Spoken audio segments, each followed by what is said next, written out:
Chris Galzer here with Matt Howell.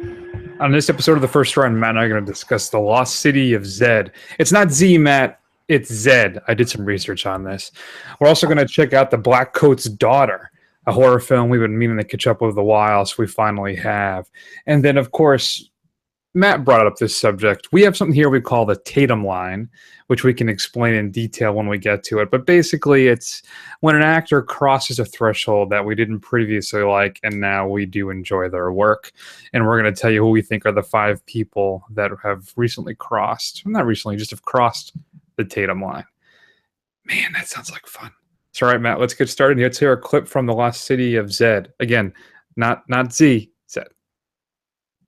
Okay.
Matt, all right, so I've been pretty clear that I am not the biggest Charlie. Is it Hunnam? Hunnam? I can never get it right. Hunnam? Hunnam. I think it's Hunnam. Hunnam. I have not been a fan of Chuck's work. So much so that I actually didn't realize he's English.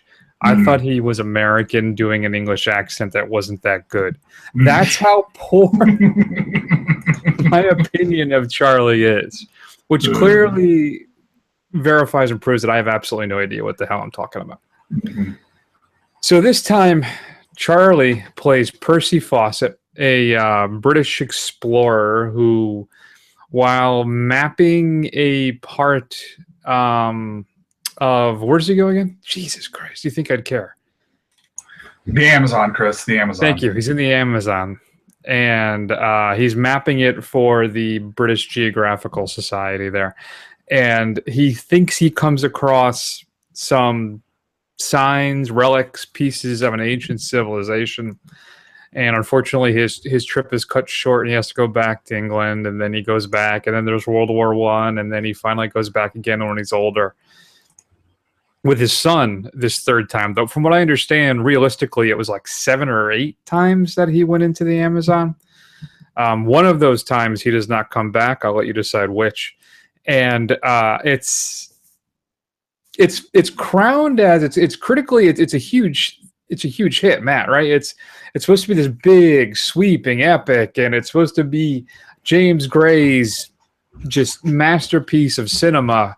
And Hunnam is Hunnam. I actually have typed as Humman again, just dripping with disdain. He says as I'm writing notes.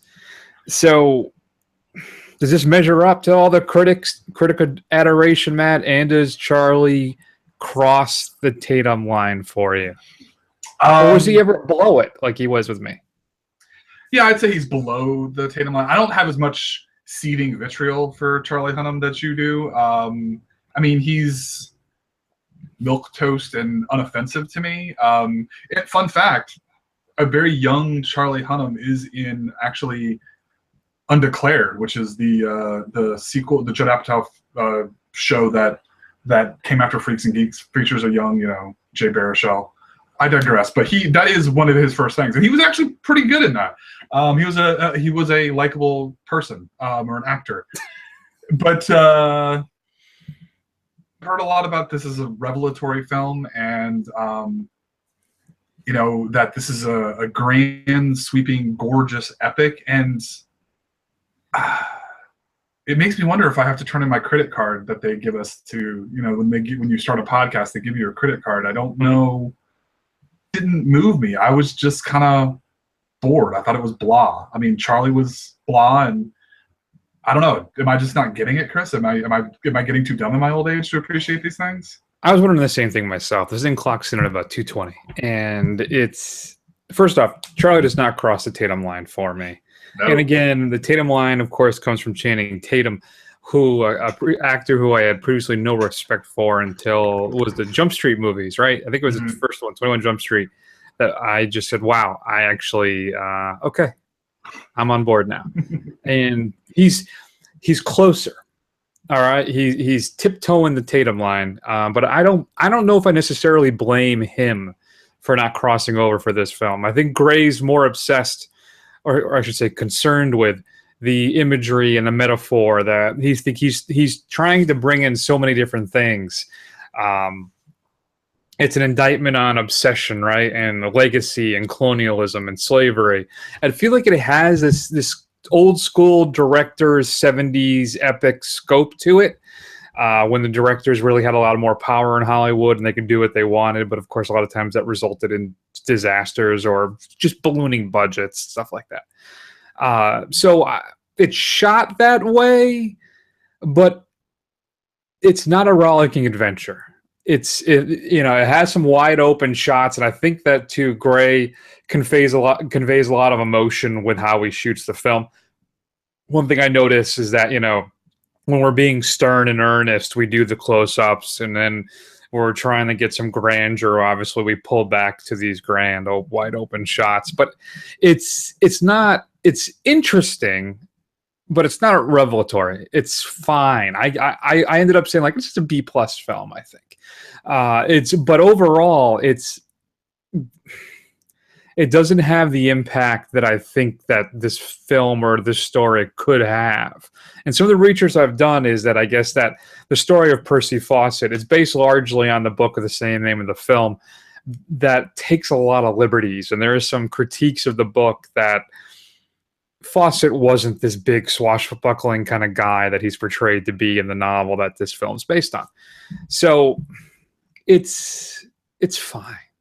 It didn't have the impact on me that clearly it did a lot in the critic circle.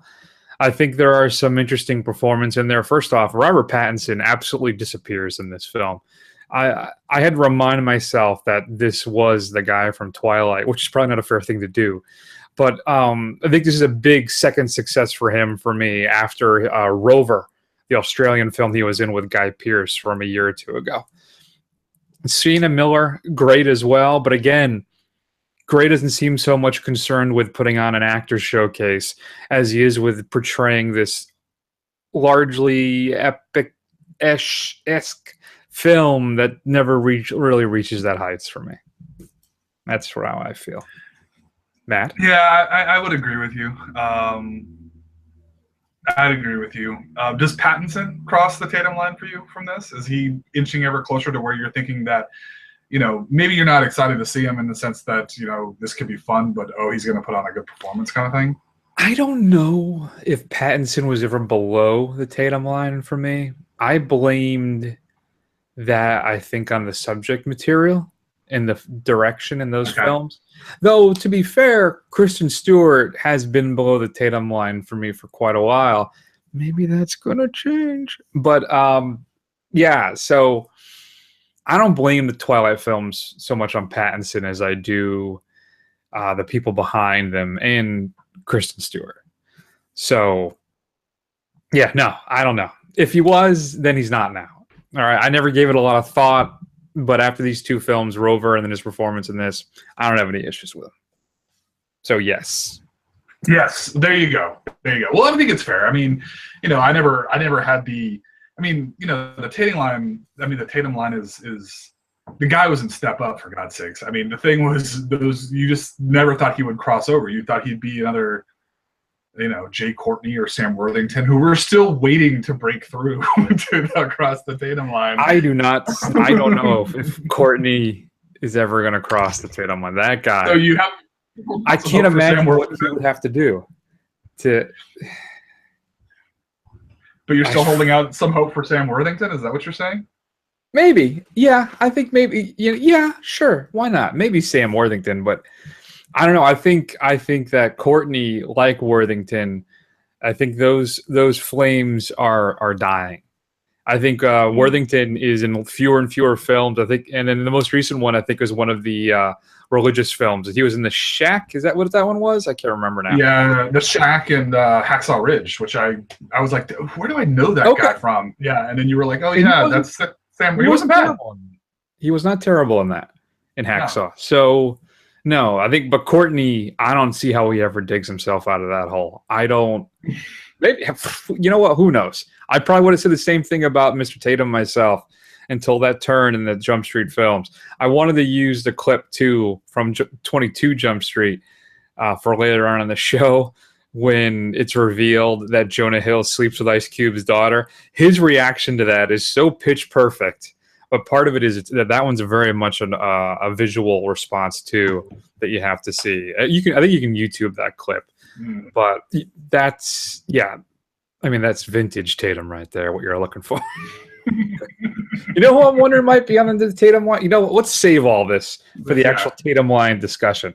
So Lost City of Zed, where do you come down, Matt? Like I said, I'm still going to give it a B+ because at times it is a gorgeous film and an interesting story that's just told kind of dully. I know the pace is an issue, right? So sometimes we call it deliberate pacing, where you're really trying to build up that kind of epic feel. So you do these longer shots and you hold them longer and all that stuff. That's fine. But I don't. It's for me. And I'm usually a fan of that. But for Zed, it doesn't work. I feel it's more a guy attempting to make that film and not succeeding. But still, B+. I think interesting this. Okay. I'm going to be a lot harsher than you. I'm going to give it a B-. I agree with you. There's some real directorial skill on there. Some of the performances, especially Pattinson's, are excellent. Like you said, he disappears into the role. Like you wouldn't even recognize him if you weren't paying attention. And it does have, it has some gorgeous shots and imagery in it, but I think the sin of it being kind of dull and bloated and a little self-indulgent, if I'm being honest, is a little. I'm gonna treat it a little harsher for that. I don't get all the love. I don't know if it's just because we're in the doldrums or just coming out of the doldrums of the first quarter. But yeah, B-. Fair enough. All right. If you get a chance to see The Lost City of Zed, and let me tell you, they are pushing this sucker hard. Rotten Tomatoes, it's the banner. Box Office Mojo, it's on the byline.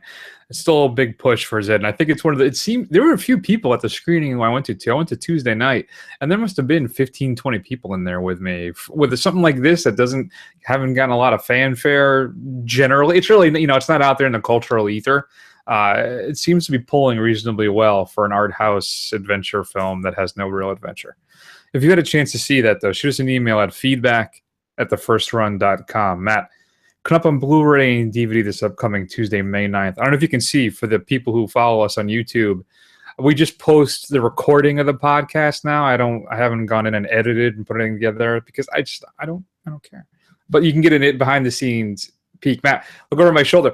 I have been converting all of my Blu-rays into binders in anticipation of my move. So I have a lot of Blu-ray. That represents a lot of money right there, Chris. I mean, look at that. That stuff's like feet high if you stick them all on top of each other. There's even more further away down in some of the. It bothers me to do that. I'm always curious about collectors too. Years ago, I converted all of my CDs into these big leather folios, that hold like 400 CDs, and I regret it. To this day, I had to do it because I was moving into a smaller place. But now that we're building a house, can you imagine if I had a wall just of all different media and stuff? How cool would that be? Having like a library of all that stuff. I'm gonna get to. And just think of even the stuff that you don't want anymore. I mean, you can't get rid of it if it doesn't have a case. Or a lot harder to get rid of. Well, and what I did with the CDs is that I actually got rid of everything. I kept a core of a couple hundred, maybe, and then I donated the rest. And I have everything digitally backed up now, just because of space, which makes me a fraud. Speaking of frauds, The fifth most important release coming up on the 9th is going to be 50 Shades Darker. Unrated and theatrical cuts included. If you get it from Best Buy, you get a steel book. From Target, there's two versions. There's one that just gets 30 minutes of bonus features, and then a deluxe version that comes with that 30 minutes plus a wine stopper, wine charms for your glasses, and napkins.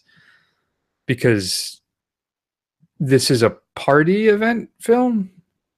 50 Shades Darker. Is this something you want to get everybody together with to watch, and then just... I just have trouble envisioning that party. Maybe for the ladies to get together and watch it all together. Is that kind of film? I don't know. I don't know. A catalog release, The Accidental Tourist, is being released as well, directed by Lawrence Kasdan, starring William Hurt, Gina Davis, and Sung Gun. Is it Meryl Streep? We'll just say it's Meryl Streep. I can't remember. A new high-definition transfer, some deleted scenes, and some other stuff as well. I remember liking The Accidental Tourist when I saw it a very long time ago. I haven't seen it in a very long time, so who knows if it still holds up. Matt, my number 3 pick is from Criterion. I picked it because it reminds me of your situation growing up. It's called Jean Dialman 23 Quai de Commerce 1080 Bruxelles. A singular work in film history, Chantal Akerman's Jean meticulously details with a sense of impending doom the daily routine of a middle-aged widow whose chores include making the beds, cooking dinner for her son, and turning the occasional trick just to get by.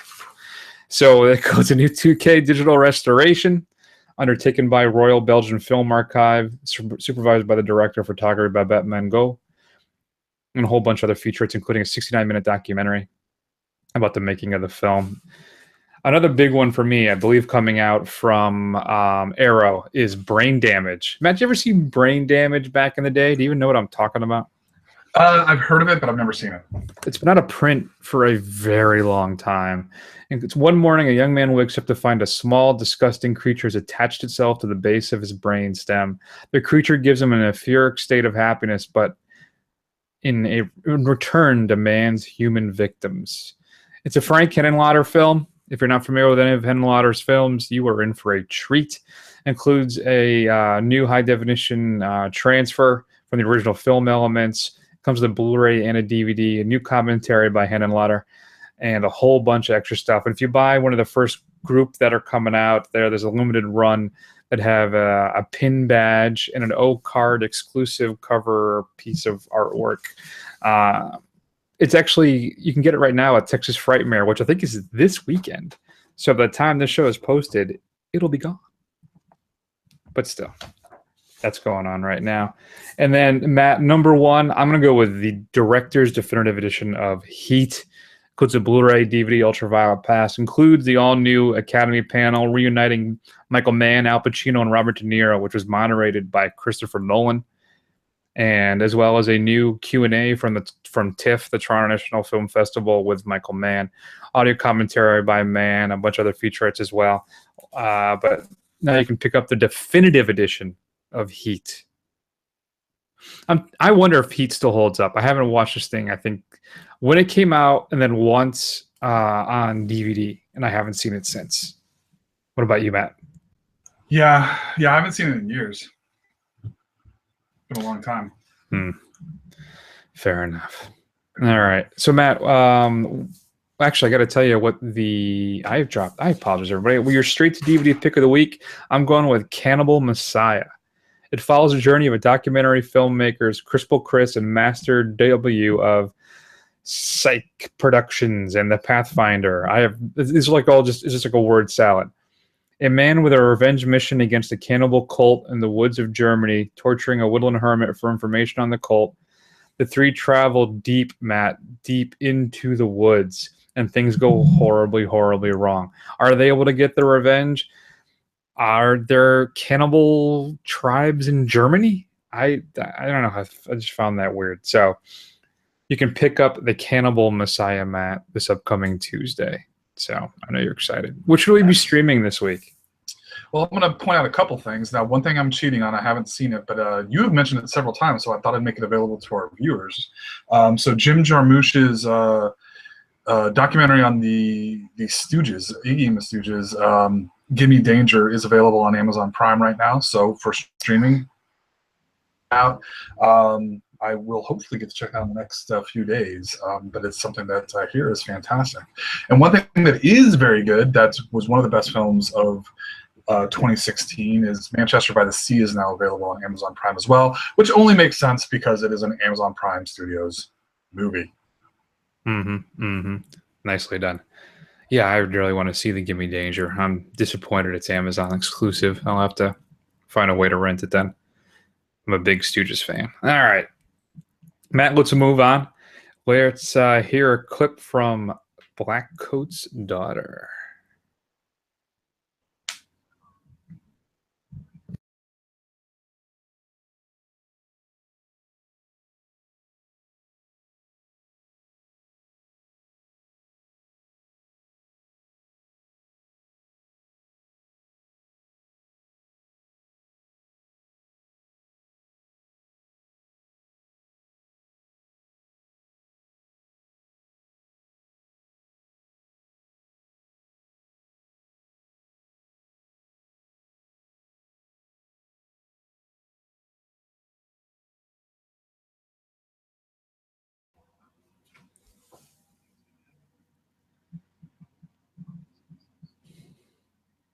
So, Matt, last week we talked about The Void. There were two horror films that we were kind of sitting on that we were hoping to catch up with. Void, the first one, and then Blackcoat's Daughter was the second. So, why don't you tell the folks at home, I'm curious, what is the Blackcoat's Daughter all about? It's essentially the story of two girls who get left behind because their parents don't show up. And they live at a boarding Catholic school over the winter break. So it's really just them and a few administrators, teachers, nuns at this school. And basically, sinister doings are afoot, and something is not quite right with the two girls. And then, kind of at the same time, there's the story of Emma Roberts, her character, trying to essentially get back to the school. With an implied history that there's some kind of tragic past from there. And it's really the kind of those two stories kind of running simultaneously with each other. So we were disappointed last week with The Void, and then we cut up with Blackcoat's Daughter this week. And A24, Matt, A24 is our ace in the hole. Whenever we're feeling, we have a bad run, we go with some A24. And again, another success. This is what I'm talking about, Matt. This thing, now, it takes a bit to get going. It's still creepy, I think, from start to finish. And it's a few times that I actually had some goosebumps watching this. I could feel the hairs in my arms stand up. I was uncomfortable. I was nervous. I was scared, which is, all you're looking for. But it does have a bit of a slow burn. And I think the final 2/3 are exceptionally successful. I think the narrative may be a bit jarring at first because you don't know what's happening and why. Oz Perkins, who's the son of Anthony Perkins, by the way, of Norman Bates fame, he's just such a great job, of jumbling the stories to keep us off kilter. You're uncomfortable. You're not really sure where the flat ground is. And then he slowly everything comes together and I think fits in perfectly. I'm being very careful here because I want to avoid spoilers as much as I can. But he does a great job of cloaking this film in mystery and unease. And it is, at some points for me, I found it absolutely terrifying. I think this film is all about atmosphere, though it does eventually deliver on the blood and the gore. But it's a slow starter that eventually picks up steam and then almost goes out of control. And I really, really enjoyed it. And I also love the ending. And I don't know how much we want to talk about, but the ending is very ambiguous. And I have my theories. And I'm curious what you think, though. So I don't know. We'll see if we can figure out where to talk about it. What did you think of the Blackcoat's Daughter? Did you agree with me again? And it's going to be another dull, uneventful show. No. Well, you know what? I really wanted to like this film. I thought atmospherically it was very well done, and I loved the way it was shot. And I don't want to spoil this for people. obviously there is a twist, and I figured it out pretty early on. And I liked the commitment to it, and I liked where he was going with it, and I liked the ambiguity of it. But I don't know, it just didn't hit me viscerally. I wasn't ever really scared by it or anything like that. I thought it was okay. I don't know if that's a failing of the plot, or if I need to watch it again and pay more attention and not be drinking whiskey at the time, but I don't know. I just One of the things I read online when I was looking up some notes is that the critical opinions tend to be is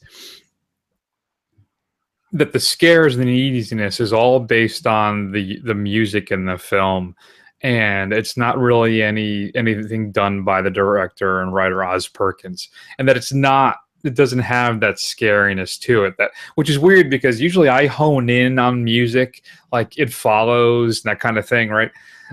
Or any Mika Levy stuff, Jackie, and the one with Scarlett Johansson Under the Skin, and so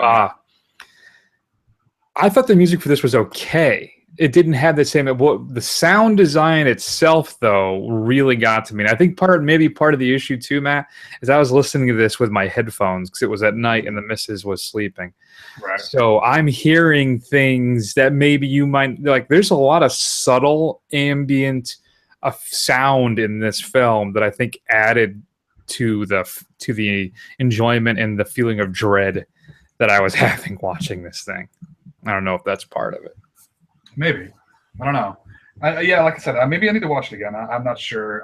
But it just didn't, somebody I know who watched this said, when I asked them or I told them I was going to be checking it out, they're like, yeah, I gave it a 9 for directing and a 6 for plot. And I think that kind of holds up the way this goes. I don't know. It just wasn't that horror movie that I wanted it to be. I don't think it was a failure from A24's, and I obviously liked it a lot better than Zed. But I don't know. It just didn't. I'm still waiting. Maybe It Comes at Night is going to be the one that's just going to blow me out of the water for this year. All right. So let me see if I can say this without saying it. The ending. Yeah. Real or imagined? Is there some dark force at work, or are we just not well? Right. I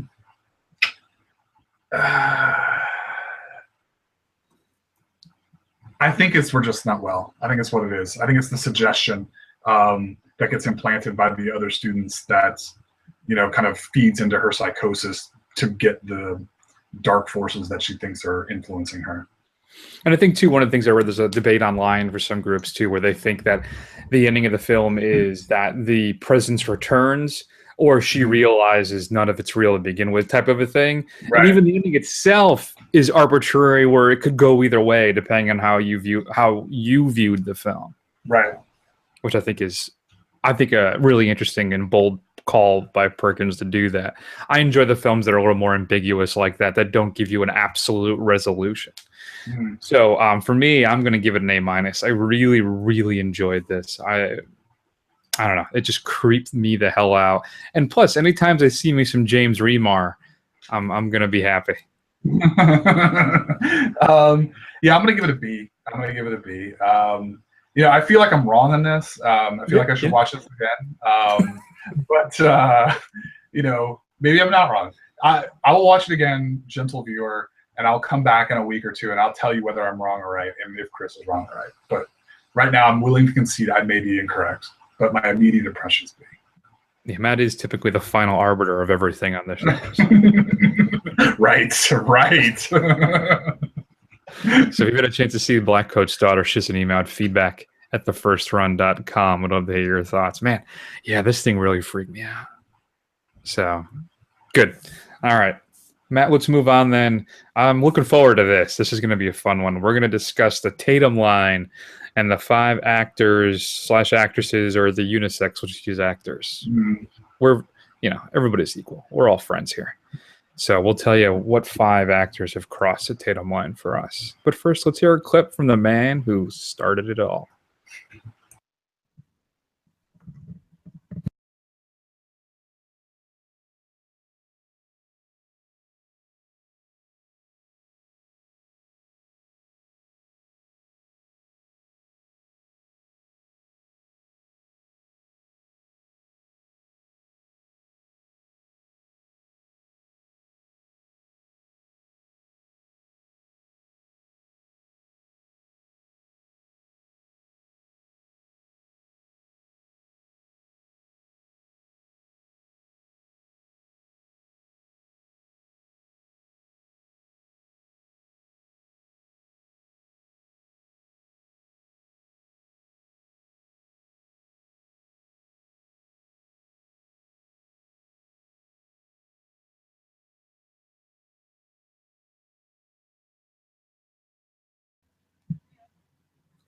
So I'm convinced that we've used that clip from 21 Jump Street before when Channing Tatum's, "My name is Jay." But still, it's the film that started it all. When we came up with the Tatum line, an actor or actress that we didn't previously appreciate their work, and then they do some film, something happens, and we have a newfound respect for them. That is the Tatum line. Matt, I'm going to go ahead and start things off. I'm going to give you the ultimate number one. All right. Oh boy, that's a lot of pressure. So for me, number 5, the actor who's crossed the Tatum line, Colin Farrell in Bruges. Okay. An actor I never really had much affinity for. I kind of felt he was mostly just a pretty boy who put out a sex tape. But it's the stuff that I'd seen him previously, I was just never that impressed with him before. And then I saw his performance in Bruges, which is a fantastic drama comedy. And that director, he's got a new film coming out. I just saw the trailer for about the bridges, no, the billboards. Are you familiar with the one I'm talking about? I'm gonna have to pull it up now. But Martin McDonagh's latest film, I am ecstatic to check out. It looks absolutely hilarious. The billboards outside Ebbing, Missouri, it's called.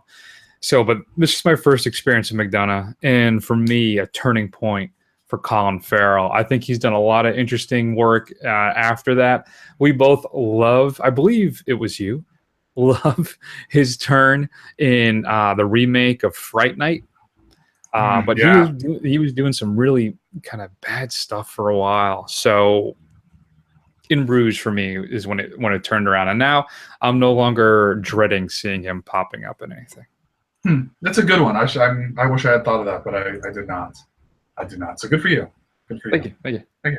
All right. So my number 5 is the woman who deservedly used to get a lot of hate for making very poor movie career choices. Somehow she hooked up with one of our favorite directors, and she seems to have turned herself around a lot, at least as far as movies we would be interested in, is Anne Hathaway. So she started off in The Princess Diaries, made a lot of questionable choices as far as things like Rachel getting married, Get Smart, which was an atrocious movie. But then, she was in The Dark Knight Rises. Now, you can think whatever you want, and that is a flawed film for sure. That's the film that turned you on Anne Hathaway? No. Well, I would say you can't say Les Miserables, and I think Colossal is way too late because she was fantastic in Colossal. But I think that's really where it starts to come back around. Interesting, because I thought it was Rachel Getting Married was the film that turned her critically. Everybody kind of had gotten on board with Miss Hathaway. Would you agree with that statement? Yes, I do. Number 5 for me is Marky Mark, of course, in Boogie Nights. So much so you don't even refer to him anymore as Marky Mark. He was a rapper who was attempting to act. And let's be clear, Mr. Wahlberg has done some shite since then.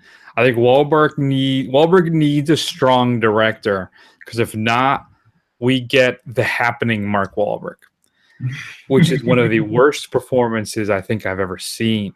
Okay, if you haven't seen The Happening, M. Night Shyamalan's film where nature is a serial killer, and he is atrocious in that. And then the Transformer films, part of me thinks I want to ding him and bring him back down below the Tatum line, but his performance as Dirk Diggler gives him a lot of leeway with me. And but that may be, as I'm thinking about it, more because of P.T. Anderson's fantastic film. But, there was a lot of concern at the time with Wahlberg getting cast in that role, and I think he equates himself quite well. Yeah. So for me, that's when I actually started to take him seriously, as I think most people really. Yeah, that's another good one. You're really good at this. You did a much better job than I did, which happens like once or twice a year. So once in a enjoy it. Enjoy it. All right, so my number 4 is statuesque blonde from South Africa, Charlize Theron. She was playing a lot of eye candy roles. Her earliest roles, which are just really bad Tarantino knockoffs, like 2 Days in the Valley, or doing an atrocious Southern accent in The Devil's Advocate next to a wooden Keanu Reeves. That was pretty bad. Yeah. But then she played serial killer Eileen Wuornos in Monster, completely disappearing into that role. And it was it was really just a showcase of what she was able to do. And then she's been in, at least one of our favorite movies of probably the last decade in Mad Max Fury Road. And it was a tour de force performance that she's probably going to be remembered for forever. So I don't know. She's got the chops in her, obviously. And I think that turning point in Monster was the point that did it. Yeah, I mean, come on, Cypher and Fate of the Furious, it doesn't get any better than that. By the way, hey, they can't all be winners, dude. Everybody's got to eat. It made me angry today because I didn't realize it until later on that it's Fate of the Furious because it's F8. It's Fast and Furious 8. Oh, that's so lame. Fate, get it? God, it made me screw you, Fast and the Furious. I hate the movie even more now because of that. And screw you, Scalzo, for making me watch it. I had missed 5 of them, and then you made me watch that one. The previous ones were bad, but they were entertaining. This one was just bad. Number 3 is Rocket Raccoon himself, Bradley Cooper, an American Sniper. He was good in Wedding Crashers because he was supposed to be just an unlikable person. But for me, Cooper has always been more those blue eyes than anything else. Those dreamy crystal blue eyes. But outside of that, he never really delivered any kind of performance that I appreciated or took seriously. It's Bradley Cooper. Yay, he's good looking. Okay. But then an American Sniper, I think was my second favorite film of the year that year. In a troubled story, the story of Chris Kyle as well, if you're familiar with it at all. But a fantastic film and an incredible performance for Bradley Cooper, who really, for me, as we talked earlier about Mr. Pattinson, just disappears into the role. I think it's easily Cooper's strongest performance yet, and unfortunately, maybe even since. But that performance as Chris Kyle alone for me was enough for Cooper to get above the Tatum line. There you go. All right, so my number 3 is Kristen Stewart, which I may be stealing some of some of Chris's thunder here, or maybe it is her number 3. I don't know. But I mean, what can we say? I mean, we in the bulk of the internet have made fun of this woman, and deservedly so, for her acting skills or lack thereof, where basically she just plays a blank slate and looks like she's confused all the time. It's nowhere more apparent than the Twilight saga, in air quotes. And honestly, I haven't seen Personal Shopper, and so I don't know if that's the turning point, but I have seen Certain Women, and she was actually really fantastic in her section of that film, playing the teacher who has a student who has kind of glommed onto her and made their relationship into something more than it is. And the way she sells that is actually really fantastic. I haven't seen Personal Shoppers. I hear it's fantastic. She was actually surprisingly good in Cafe Society, the newest Willie Allen joint, I will say. But not a great movie, but she was pretty good in it. So I don't know. Maybe she's turning around. Interesting. It's funny because I haven't seen Certain Women, but I have seen Personal Shopper, and I might talk about it. I don't know. My number 2 then is going to be, you know who it is. Should I do it? Should I do it? Okay, do it. All right. McConaughey. Matthew McConaughey, who one of my favorite quotes about him from a critic was after A Time to Kill. They said, "Hey, Matt McConaughey." It may even been David Spade. Actually, now that I think about it, I said it's a marathon, not a race. So that you want to talk about, again, just good looking guy, but maybe nothing going on upstairs and not a lot of natural talent. But McConaughey, for me, a lot of people go to Dallas Buyers Club. I'm going a year early.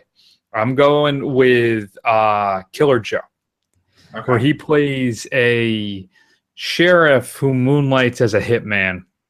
And it's a Kentucky Fried redneck film noir, and it is fantastic. It's directed by William Friedkin of Ronin and The Exorcist, but it is just a slimy, dirty little film. But it is you can't take your eyes off the screen. Emile Hirsch, who I'm not usually a big fan of. Emile Hirsch.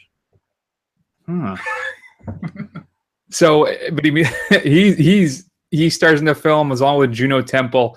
And what happens is they want to kill. They're going to kill the mom, ex-wife, so they can get the money, and they hire McConaughey to do it. And then, as payment, he demands Emil Hirsch's sister, Juno Temple. And it's just it's a weird little film, but it's a great little watch if you can get into that headspace to watch something this dark. But it is a dark thriller, black comedy. There's a scene with him and Gina Gershon that you'll never look at fried chicken leg again the same. It is just an odd film. So, but I love it. That I movie absolutely was love so brutal.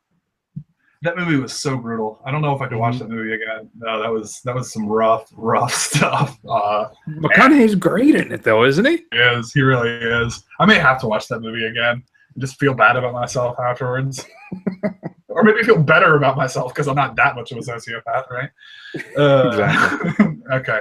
All right, so this is going to be a controversial choice. My top two, Chris, they're going to be controversial choices, okay? Try not to yell at me too bad because I think I've well thought this out, okay? Now, this isn't about them being one of them. Is this the Babysitter Twins from the Rodriguez films? Yes, it's actually the Olsen twins, but the 1 and 2. But these films, their career was turned around, and we are excited. Especially you are very excited for at least my number one. But my number two is America's Greatest Hawaiian Treasure, Keanu Reeves. Just because. Now, I can't say I never saw My Own Private Idaho, so I can't tell you how good of a movie that is. But the bulk of his career is just atrocious. I mean, Johnny Mnemonic is awful. Bill and Ted 2 is awful. It's just littered with terrible, terrible role choices. But say that when he was in Speed, he put himself as an action star. No, that is not correct. When he played Neo in The Matrix as a wooden, most fun, dedicated action kung fu star, this is the thing that brought us things like John Wick. And somehow this man who is incredibly wooden he's coming into these smaller roles and he's like stealing the show. How fun was Keanu Reeves in The Neon Demon? He was one of the best parts of that whole movie. And I just love how, honestly, you go from Matrix and then he's got the gung fu John Wick. Man makes an action movie, I'm gonna go see it. So that's why Tatum line, but he's definitely become an exciting action star in his old age. Yeah, I don't know if Reeves was ever below the Tatum line for me because he's got those 4 iconic films. He's got Bill and Ted, he's got Speed, he's got The Matrix, and he's got John Wick. Right? I think all 4 of those, those are good. There's a lot of actors who never churn out 4 films that are that good. I don't know if they're that good because of him, maybe, but he's featured in them. I think what you say about Keanu is, I think, which I always love saying that, is I think really applies to my number one, which is Kristen Stewart.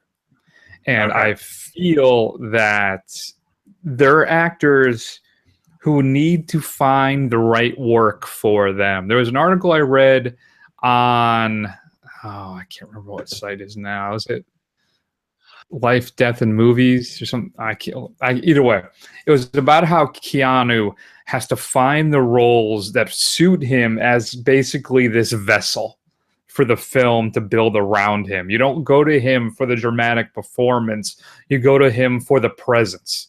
And I think that may be the key to Kristen Stewart as well. I saw Personal Shopper a month or so ago, and I haven't talked about it yet for the show, but I really, really liked it. It's an odd, so she plays a personal shopper for a celebrity, but what she also does is she's a medium, and she's able to divine things, perhaps see or communicate with ghosts, and her brother has recently passed away. He was sick for a long time. And the whole thing is she's trying to connect with her brother because he said he would reach out to her and just to prove the existence of an afterlife and that she has this ability. And then she gets sucked into this thing where, well, I don't want to say too much about it, but it's really, really interesting, and it leaves almost as many questions as it answers as the film progresses. But her performance in this film is fantastic because she is a person who is lost, doesn't know her role in the world, what she's supposed to do. She's doing this job as a personal shopper that she hates to order to do the things she wants to do, but she's not even sure about that. And it's a really interesting, touching performance, and you really feel her sorrow as well as her angst and her just concern with everything that's happening around her and where she fits in with the world. It's really, I was absolutely stunned by her performance in this film, and that's why she's my number one. I had nothing that I'd seen her in previously that I would give her the time of day. Now, I admit I have not seen Adventureland, but still, anything that I've ever seen her in, she's been just what, Matt? Just a stick in the mud. Not that kind of thing, but she's just there, and she's just never delivers anything of note. Just the whole her look, as you said, looking confused. She does that hair flip thing and tilts her head, and that's her thing. So, but after Personal Shopper, Matt, it's a whole new world for me for Kristen Stewart, and that's why she's my number one. Well, I hope she doesn't let you down, man. You've pinned a lot of hopes and dreams on Kristen Stewart, which is a dangerous proposition. Not a great appearance on SNL, by the way, as well, which I don't know if you saw that. Made me a little nervous about that, but yeah. Okay. All right, so you ready to Chris get a apocalyptic potentially here? My number one, I don't know if it's fair to say that he was below the Tatum line because I've never had anything really against this actor. But if you say Jay Courtney, I'm disconnecting everything right now. but well, it's good to know how if I ever want to end the show, I know how to do it. You got to admit, at least 70% of his filmography is just absolute crap, and he is. You could say oeuvre. We're pretentious enough for that way. Where his oeuvre is crap. So this is Robert Downey Jr. This man. What? No. What, Chris? Go pull up IMDb right now. Pull up IMDb right now. All right, keep talking. So his pre-Iron Man work, Zodiac is in there, and you've got Kiss Kiss Bang Bang. But then if you go from his 80s work through forward, I don't know. Shaggy Dog, Heart and Souls.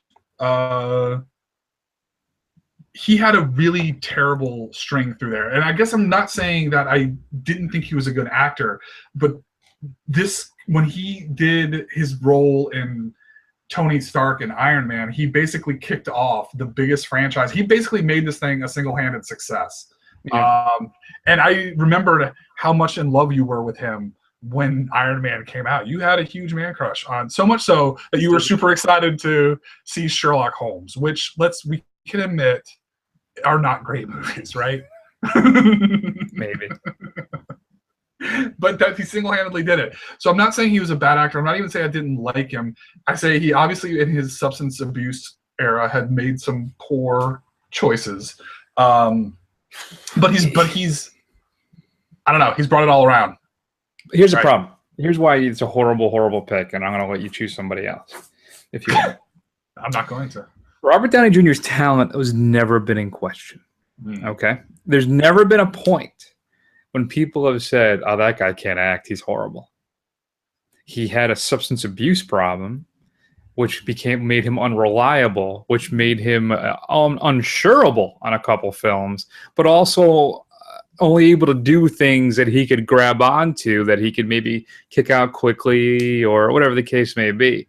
Because when you're unreliable, big films and directors are not going to want to work with you.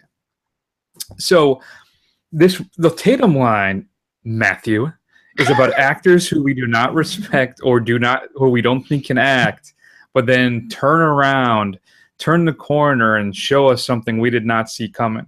At no point has RDJ, his performance, his abilities ever been questioned as an actor. At no point. So at you no point. are wrong. Even in the throes of his addiction, he was still. It was the loss was because of the talent that this guy has. I want you to do me a favor, Chris.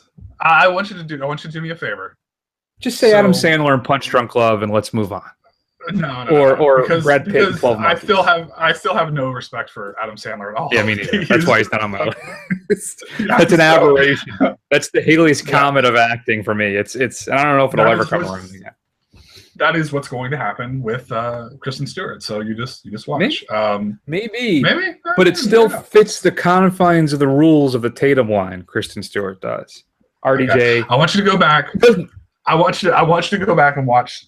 I'm going to want you to do your own personal hellish marathon. I'm going to pick out a bunch of early 90s RDJ movies, and you tell me if you watch those things, which I have watched some of those things.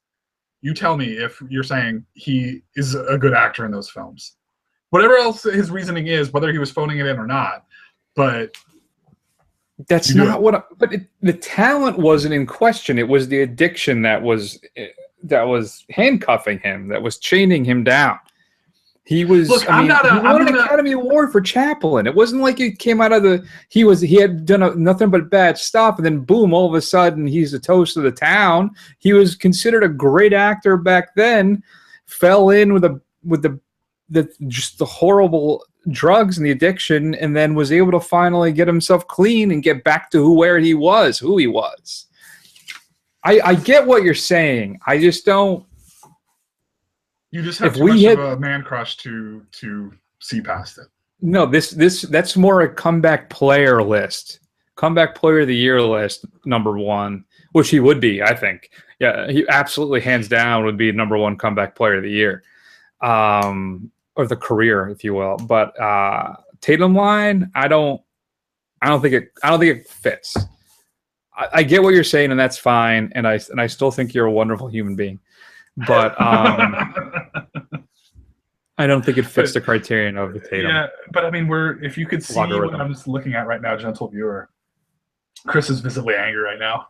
His brow is furrowed. He's rubbing his beard. It's like you and I are playing rummy, and you put down an Uno card. It doesn't fit. All right. Any honorable mentions did you have? I had obviously Brad Pitt and then Adam Sandler, which I then crossed off because, like you said, he hasn't done anything since then. So even if he had peaked over the Tatum line, he is now just digging a hole to the core with Jay Courtney. Yeah, I just had a couple of the superhero pretty boys that they've been charming, but now they're starting to come around to be where something you'd actually want to see in Ryan Reynolds and Chris Evans. I see the two of those beefcake man hunks that were just kind of charming, but milk toast have kind of come around. What about like Jamie Foxx and Ray? I wonder if Jamie Foxx would he count? I don't know. Let's see how he does in Baby Driver. Because I mean, I haven't really Baby Driver. Because I haven't seen. I mean, what else has Jamie Foxx been in that you've like really loved since Ray? Yeah, he had that revenge cop movie that I didn't get to check out. What is it? That nobody saw. It was like in theaters for like a day. So, all right. Fair enough. All right. Well, I think that's it. Who do you think crosses the Tatum line for you at home, listener? Shoot us an email at feedback@thefirstrun.com. Is it Orlando Jones? Is it Casey Affleck? Shoot us an email and let us know. Next week, Matt, what's coming up, Matt? What could we possibly be watching? There's a little movie that's coming out. It's about, I don't know, something of the Galaxy 2. I didn't catch the first one, but I hear all the kids are excited about it, so we have to stay relevant. You know, I've seen David Bautista. He has a house in Tampa a few times. Oh, really? Oh, yeah? That's cool. Big guy. You'd be surprised. I would not be surprised if he was a big guy. Yeah. He's not as tall as I thought he would be, though. He's actually not as. He's tall, but he's not. You see him, and you think he's not as thick either. He's got the huge arms, but he's petite. It's adorable, but he would, you know. Is he? He's also an avid vintage lunchbox collector. So. Oh, is he? Yeah, he is. Yeah, he gets his really into it. wife or girlfriend, his partner, tiny, Oh, tiny. really? I've seen her a couple times too. This lovely young blonde woman, but she is, I think, like clocking in at 5'5". I don't know. Really? And he's just monstrous guy. But he seems really nice. I never talk to him because I don't like to do that. I don't like to go bother celebrities whenever I see them. Just they're people to do your shopping, eat your lunch. I'm not going to harass you. So I'm just going to point. No. All right. Check us out on Facebook, Twitter, Instagram. Just do a search for The First Run. We'll come right up. Second film for next week. I don't know. We'll figure something out. I'm sure there's something out there. We have a couple marathons we have lined up at some point too. So who knows? We'll figure it out. We really have no idea what we're doing. No, So that's going to be the big show for this week. Thanks for listening, and we'll see you all soon. Okay. Thanks. Bye.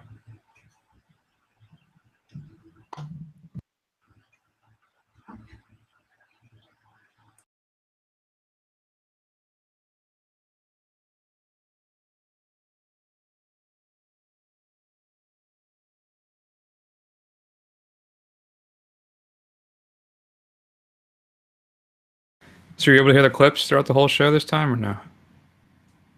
No? God damn it. All right. Let's figure out what it was. It's too bad. You know what the stinger was this week?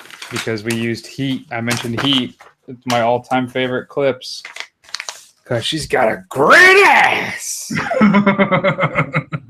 Oh, Al Pacino, you're so understated. I love that one. All right. Whoa, heads up. Look out, man. Oh, no. All right, so what do you want to do for the second movie? You just want to think about it and get figured out sometime in the week?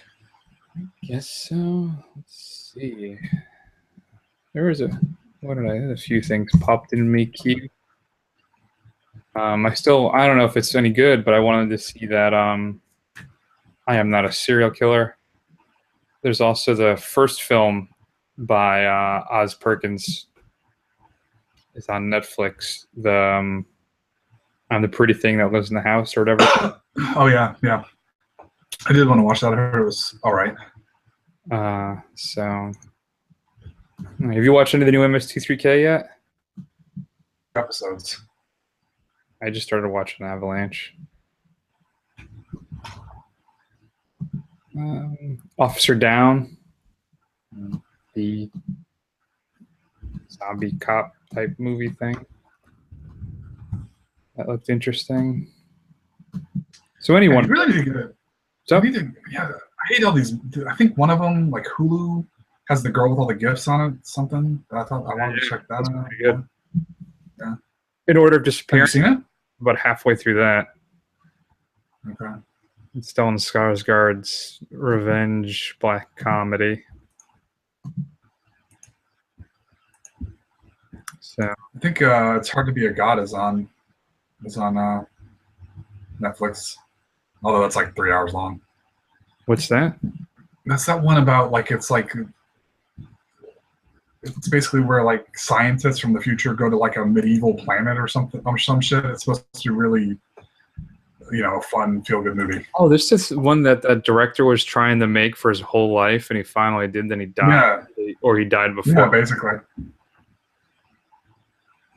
It's supposed to be really, really good. Yeah. I wanted to see this too, but man, 3 hours. It's a sit. Ooh, reviews are not good on Netflix. I don't like it. 3. No, they're not. Yeah. It's a 4. And there's a 1, a 5. All right. So you make the call. I'm going to give you that list. So you can go with Hard to Be a God. I'm Not a Serial Killer. I'm the Pretty Thing That Lives in the House. Or whatever the other one I said was. It's In Order of Disappearance. Or what about Small Crimes? The one. What's that? It's the one with Jamie Lannister, the Netflix movie. Okay. Or Don't Think Twice is supposed to be really good too. That comedy about the improv group where one of them makes it big. The guy from Keegan Michael Key. Oh, okay. So any of those. Okay. Shoot, tell me which one you want to watch. Okay. All right. Enjoy your weekend, sir. You as well. All right. Easy to do. See you later. Bye.